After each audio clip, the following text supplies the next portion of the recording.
Ian, thanks for joining me on today's Spotlight. So it's Ian Jolly from Mobile People Power Logistics. Ian, over to you. Introduce us to your business, please. Hi there. Yeah, we're a family-owned distribution business. We've been going for 40 years, based in Birmingham. We have a site down in Aylesbury. My father started the business in the late 70s, and then we started off as an air freight carrier.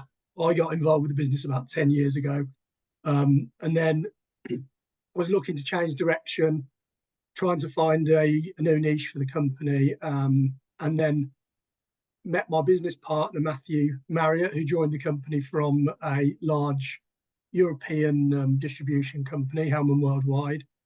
He got involved, and then we started to take the business in a different direction, moved into palletized freight, and then we've been building the company ever since. When I got involved, we were relatively small, I think 1.2 million in revenue, and we've built it now to just under 20 million. So it's been quite a lot of growth since 2010, I think it was, when I got involved. So Yeah. we're still going, still ambitious. So we still want to grow further. Yeah, and that's us in a nutshell, really. Fantastic. So interesting sector that you're in. Lots happening in there. What would you say makes you stand out from your competition, Ian? I think what we've always found it a bit of a hard one, really. You know, we've all got trucks, we've all got the PDA devices, we all have navigation, and we can get warehouse management systems and robots and everything else. So we always felt that the real thing that makes us stand out is our people, and that's just something that when we rebranded the company from Mobile Freight Services, which was what we started as a few years going back when my dad had the company, we were just sort of thinking, what's going to bring us forward? And it's not going to be the trucks. It's not going to be some pretty software or these things. It's got to be the right people, the right team that we've got around us. So I think what we've assembled over the years is some good management, some that we've brought on as juniors, and they've gone all the way through to depot managers. And it's about getting the people who are better than you are in certain jobs, and then building the right team together so you can complement each other and really drive your business forward. Yeah. I think that and obviously the branding, we wanted to stand out, so we wanted something which was quite different from some of the other hauliers in our sector. There's been a traditional drive for a lot. It's an old sector, so people tend to go for a lot more traditional type of look. So we decided to just move. It was a new company in essence when I joined with Matthew, and obviously my background was not in haulage. I was working in design and commercial architecture before I got involved with the family business. So we wanted to sort of, how could we bring that into the company? I'm still quite a creative person, so I like to, have my stamp on things and be able to bring that in. So I think the branding, we won the Livery of the Year, which is effectively sort of brand of the year within the sector at the Commercial Motor Awards back in 2016. And I think we've just been able to keep that together. And everything we do is connected with the brand and the people, and it's all sort of connected. And because we live and breathe it, I think it really works, and our customers can see that. New clients that we bring on see it, and it's quite an easy sell with them when they can see that they're going to partner with that. And our values, it's the customers become an extension of that people, a part of that group. So we'll work with them as part of it, and we're all sort of singing from the same hymn sheet. I think that's really what makes us stand out. Great stuff. Great, thank you. So business has been around a long time. What about the next 5 years? What does that hold? What does the next 5 years future hold? Yeah, well, I think we just want to keep growing. We've got ambitions to move into bigger and better facilities, lots of ways we can streamline what we do with the new technologies that are coming out. We're working with AI. We're always at the forefront of anything that's available. Robotics, we've got lots of ambition for the warehousing and improvements with that. And I think it's just the dream is to get into a nice new silver shed at some point. Not that we don't love our place at Castle Vale, but it was built by the Royal Navy for in the Second World War, so it's about time we moved on to something a bit bigger, a bit more cleaner. It's lovely and refurbed in size, but I think we've sort of kind of outgrown it. But the problem is all the challenges that we've got at the moment with interest rates, and new trucks have gone through the roof. So we're trying to balance costs and trying to make money in an incredibly competitive sector, which margins are rather tight. So, but yeah, I think 5 years still very positive. Get more people that can work with us, of a senior ilk as well. We've just taken on a couple of extra senior people who we know can help drive the business forward, listening to their ideas and how they'll complement the team. And I know that we'll go from strength to strength. Good stuff. So what would you say your biggest learnings have been since you've been a business owner? I think it's a tough one. There's been a lot of ups and a lot of downs, a lot of mistakes. There's been plenty of times where I've had sleepless nights, head in hands. It's when you're growing, it's very you can grow too quickly and take on too much. And I think in hindsight, we should have been a bit more measured with some of the things that we've done as we've grown. I think it's it's always making sure that you've got the right people in place before you take the steps forward. A lot of the time we've done that, or it's the same in reverse. If you're having a tough time and you've had to make some cuts, it's making sure you don't cut too deep, because in the world that we're in now, which was a very different world to what I started in, recruitment is incredibly tough. There's it's great having an economy where we don't have any unemployment, but at the same time it makes it incredibly difficult to employ people. You can lose somebody who's on a 1 month they 1 month to leave to leave, and then it can be 3 to 4 5 months even to replace that person, because they don't have the right skill set, and even if you do, you haven't got to train them up, and that can be challenging. So I think it's really being a bit more methodical, but all these things, the learning curve.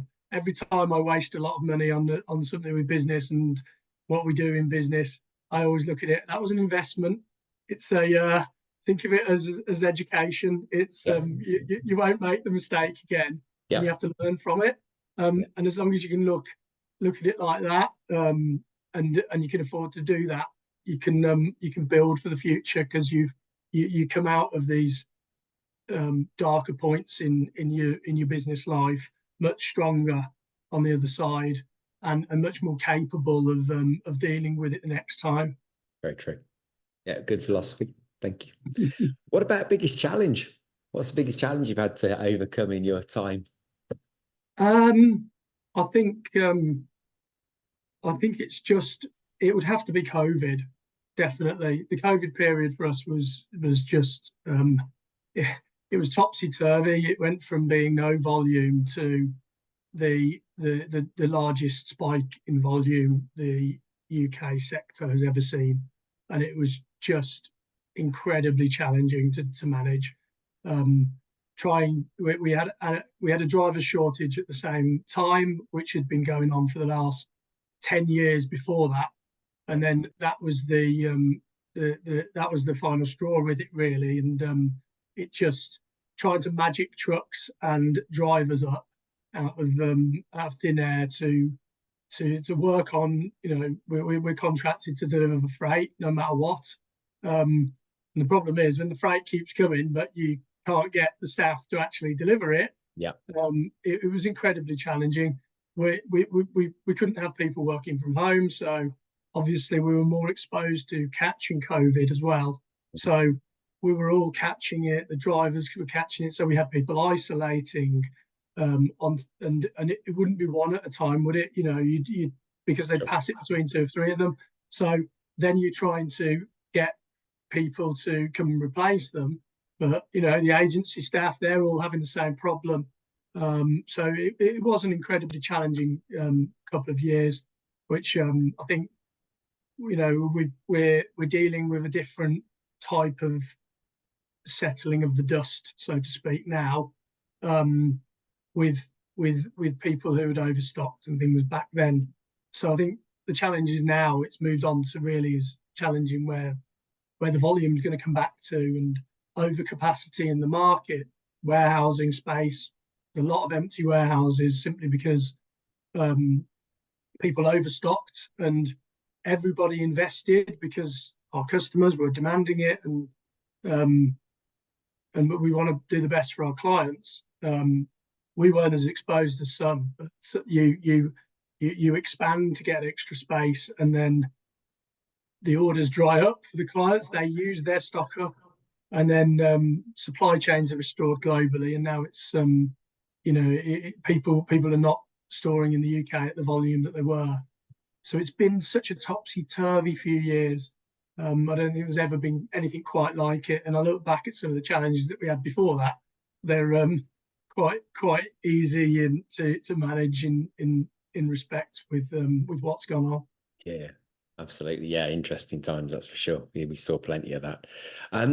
So if you were, with the benefit of the knowledge you've got now, if you were sitting having a conversation with your 18-year-old self, what would you say to you?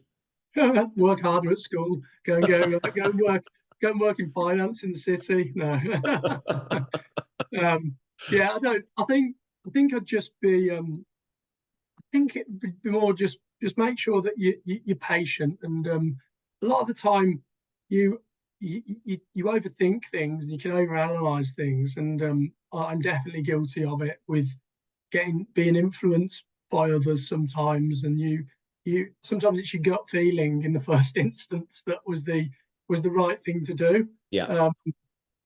But there's no easy thing I could say. I think it's just enjoy your family and make sure that that you put them first, and and that you make sure you've got other things away from work to stay stable, because I think it's always when I tend to get so bogged down in the day-to-day of things is when I find it the most challenging.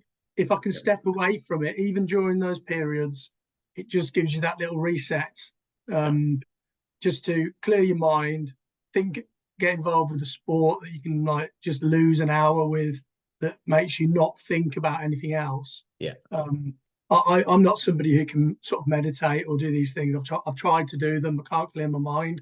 So I have to have something which completely freezes my mind out of the business day to day. Yeah. Otherwise, I'll just focus and still be bubbling over with it.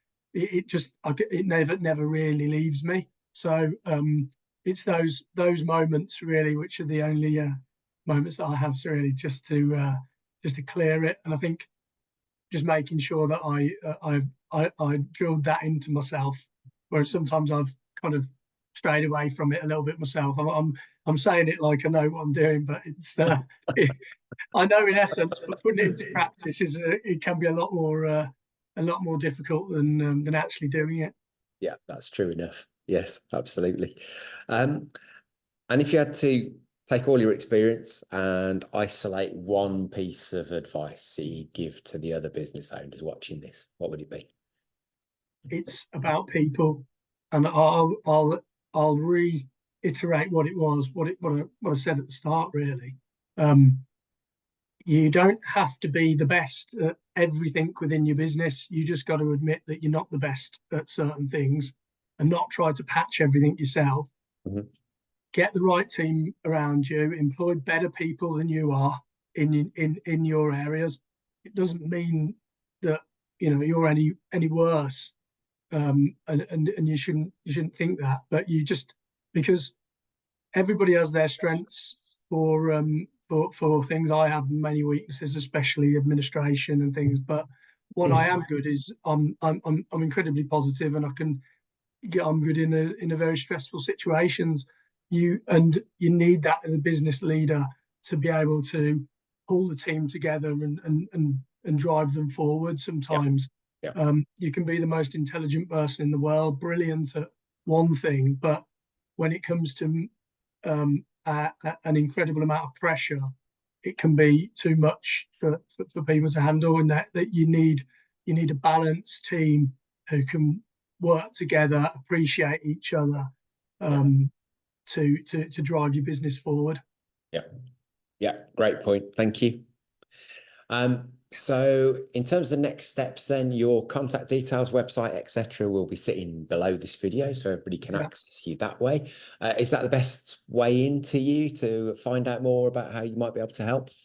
Yeah, use the app, use the contact details, or I'm readily accessible. All of us are accessible via our website. You can go on there.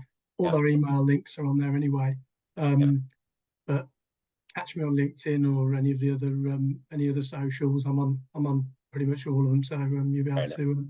Not too difficult to find. Great. Super. Ian, thanks for sharing your insights with us today. Great to hear about the growth in the business over the past 10 years.